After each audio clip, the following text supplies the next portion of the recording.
What's up, people? This is Nature Girl 30 here, and this is another NG Minute. Now, I'm gonna be honest with you.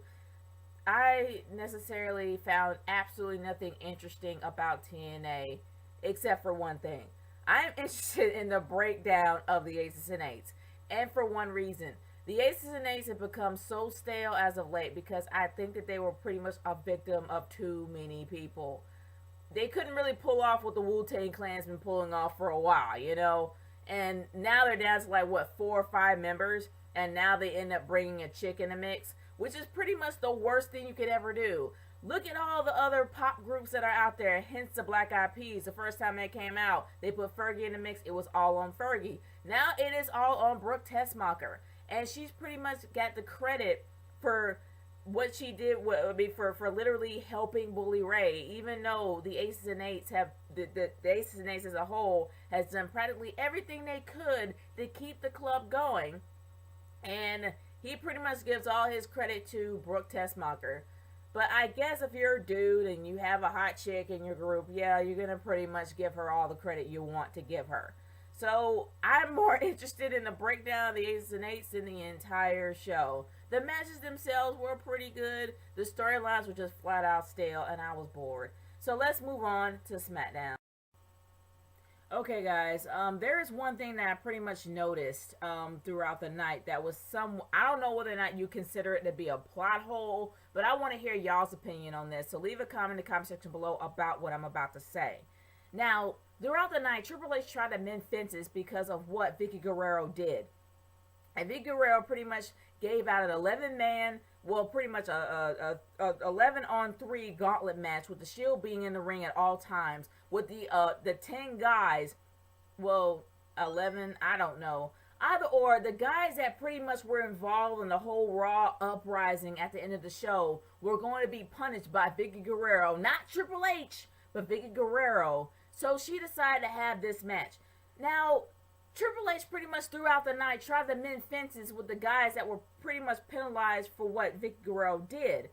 Now, if that is the case, and he's trying to mend fences to try to prevent an uprising, does that mean that he has to reverse everything that he's made, every decision he made prior to what happened? Which means, does that mean he has to reinstate Cody Rhodes? But in the end, when you honestly think about it, Cody Rhodes, that was a stipulation. Even though the stipulation was unfair, it was a clean loss nonetheless. So in a way, he does not have to bring him back because it was a clean loss. It was a stipulation. He lost. He did not prove him wrong. Even though it was unfair, he lost. So I guess that makes sense. He doesn't have to reverse everything. But it's kind of interesting how throughout the night, even though he tried to be a fair guy, he practically made it completely hard for these guys to literally win. Hence the Wyatt family versus Zack Ryder and Justin Gabriel. Even though it was a challenge for these two, and honestly, I really do feel that Justin Gabriel could probably rise against the occasion, Zack Ryder still needed a lot of work. He really hasn't been on TV that often. And honestly, the Wyatt family, it really does make me sad what they're doing with the Wyatt family. They did all this stuff, all this hype to bring them on the air. They finally bring them on the air, and these guys have not even been on a pay-per-view since the last pay-per-view they were on. And that's sad. The last time you've seen them was with their feud against Kane. We don't even know what happened to Kane, let alone actually seeing the Wyatt family compete that much at all, except for on SmackDown. What's the deal? What's going on with that? But anyway, moving on from there. I am going to say this. I'm going to put the Triple H interviews that he had with Michael Cole on the Wrestling Foundation page if you guys are interested in watching, because I really do feel that it kind of does help with the storyline a little bit. It kind of shows how Triple H is starting to become a real corporate guy. And what I mean by that is not so much about the business edge. I mean the sleazy edge. I mean the edge that is completely sneaky. Not so much sleazy, but sneaky. He's very, very sneaky. And hence the match that he actually put, the decision that he had for RVD when he actually gave him gave him pretty much the #1 contendership for the World Heavyweight title at Battleground with Alberto Del Rio. He gave him his rematch, more than likely gave him his rematch. So thinking that that's fair, he ended up being attacked by Alberto Del Rio. Yeah, I'm back here. I'm back here. I gave you a shot. I'm back here. That's pretty much what it was. And I really do kind of like this whole new Triple H angle. And seeing how he was mending offenses, hence why Stephanie was not there. Which is a good thing, because she would pretty much shake the boat and make it worse. But honestly, guys, let's go on to the matches here. Now, after looking at the Divas match, and obviously you guys know I'm a fan of Divas, so I am going to talk about the Divas.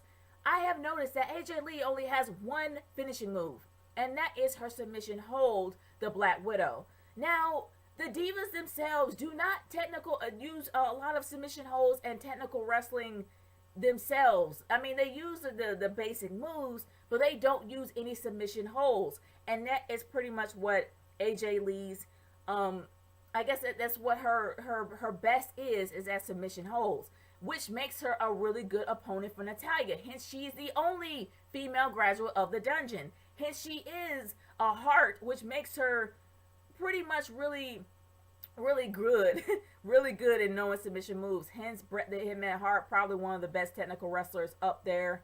I'm not saying the best, but he's one of the best. Yes, the best there was, the best. Yeah, I know. The best there is, the best there was, the best there ever will be. I know. But honestly, he was great submission holds. So is Natalya. Makes AJ Lee a really great opponent for Natalya, in my humble opinion. Teacher versus student. I am looking forward to it. But here's one thing that I have also noticed. What is up with Randy Orton? Randy Orton pretty much threw the worst promo I've ever heard in my entire life. My gosh. He got his lines wrong. He was completely stale. What is up with him, man? I don't know. What's going on, man? Like, seriously. I want, y'all leave me a comment about this. Like, seriously. Do y'all feel that Randy was off his game tonight? I really do feel he was off his mic game. He just really wasn't as intimidating as he used to be back in the day. Leave a comment about Randy Orton in the comment section below. Now, let's move on to the main event, shall we? Now, seeing how we actually saw the 11-man versus 3 gauntlet match, whatever, pretty much in the middle of the show, I was thinking, okay, what's going to be the main event? So they end up having a 3-on-3 tag match with the Usos and Daniel Bryan versus The Shield.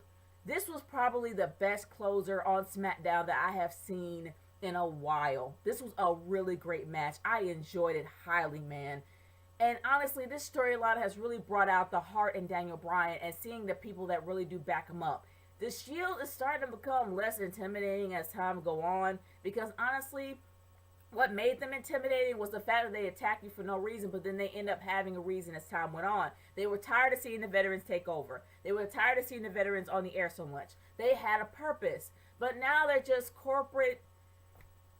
They're just corporate bouncers, man. That's what they are. They're corporate bouncers, and that just makes me sad. They're becoming less intimidating as time goes on. They're not. You can't take them seriously anymore. But either or, the Usos and Daniel Bryan really did make the Shield shine, because the Shield they brought out everything in them. Seriously, and I really enjoyed this match. This match was pay-per-view worthy in my humble opinion.